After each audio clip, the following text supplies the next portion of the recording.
Analisis alternatif adalah proses mengevaluasi berbagai opsi atau solusi yang tersedia untuk mencapai tujuan tertentu. Tujuan utama dari analisis alternatif adalah untuk membandingkan dan menilai kekuatan, kelemahan, peluang, dan risiko dari setiap alternatif sebelum membuat keputusan akhir.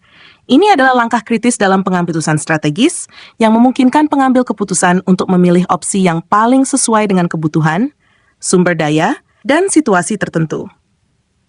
Langkah-langkah dalam analisis alternatif 1. Identifikasi tujuan. Definisikan masalah atau tujuan. Tentukan dengan jelas apa yang ingin dicapai atau masalah yang perlu diselesaikan. Tujuan ini akan menjadi dasar untuk mengevaluasi alternatif. Kriteria keberhasilan. Tentukan kriteria yang akan digunakan untuk menilai alternatif, seperti efektivitas, biaya, waktu, risiko, dan dampak. Identifikasi alternatif. Brainstorming. Mengumpulkan berbagai opsi atau solusi yang mungkin, baik dari pemikiran individu maupun kelompok. Studi kasus, memeriksa contoh atau kasus serupa untuk melihat bagaimana masalah yang sama telah diatasi sebelumnya. Sumber eksternal, menggunakan literatur, penelitian, atau konsultasi ahli untuk menemukan alternatif yang mungkin belum terpikirkan. 3. Pengumpulan informasi data kuantitatif, mengumpulkan informasi yang dapat diukur, seperti biaya, waktu, dan sumber daya yang dibutuhkan untuk setiap alternatif. Data kualitatif mengumpulkan informasi yang bersifat deskriptif, seperti risiko potensial, dampak jangka panjang, dan reaksi pemangku kepentingan. Evaluasi alternatif. Analisis kriteria, menilai setiap alternatif berdasarkan kriteria yang telah ditetapkan.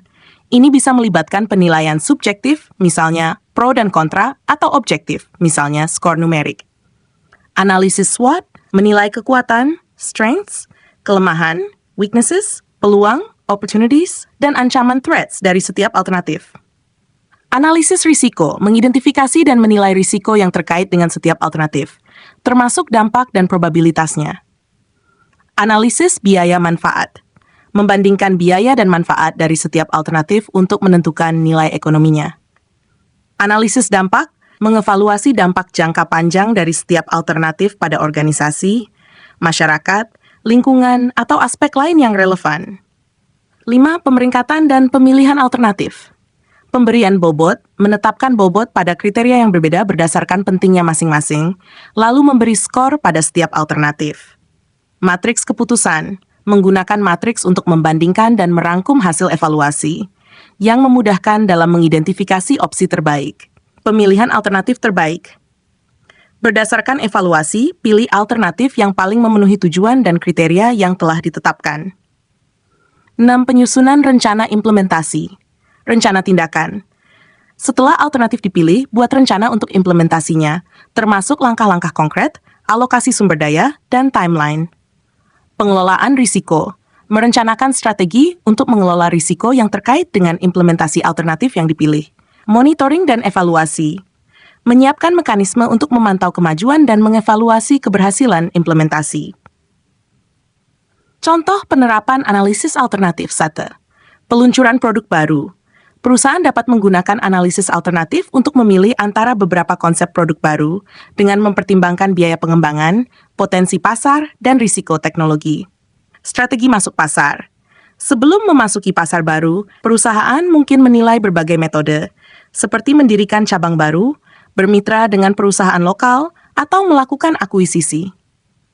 Dalam pemerintahan, kebijakan publik, pemerintah dapat menganalisis berbagai alternatif kebijakan untuk memecahkan masalah sosial, seperti penanganan kemiskinan, dengan mempertimbangkan efektivitas, biaya, dan dampaknya terhadap masyarakat. Pembangunan infrastruktur.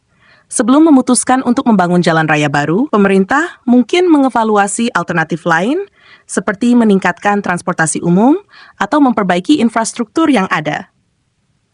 Dalam kehidupan pribadi, pembelian rumah. Ketika memilih rumah untuk dibeli, individu dapat menilai alternatif berdasarkan lokasi, harga, kondisi rumah, dan fasilitas yang tersedia. Karier. Saat mempertimbangkan perubahan karier, seseorang mungkin mengevaluasi alternatif pekerjaan dengan mempertimbangkan gaji, prospek karier, keseimbangan kerja kehidupan, dan lokasi. Dalam pendidikan lanjutan, mahasiswa dapat mengevaluasi berbagai program studi lanjutan atau universitas dengan mempertimbangkan faktor seperti biaya, reputasi akademik, kurikulum, dan prospek karier setelah lulus. Pengembangan kurikulum.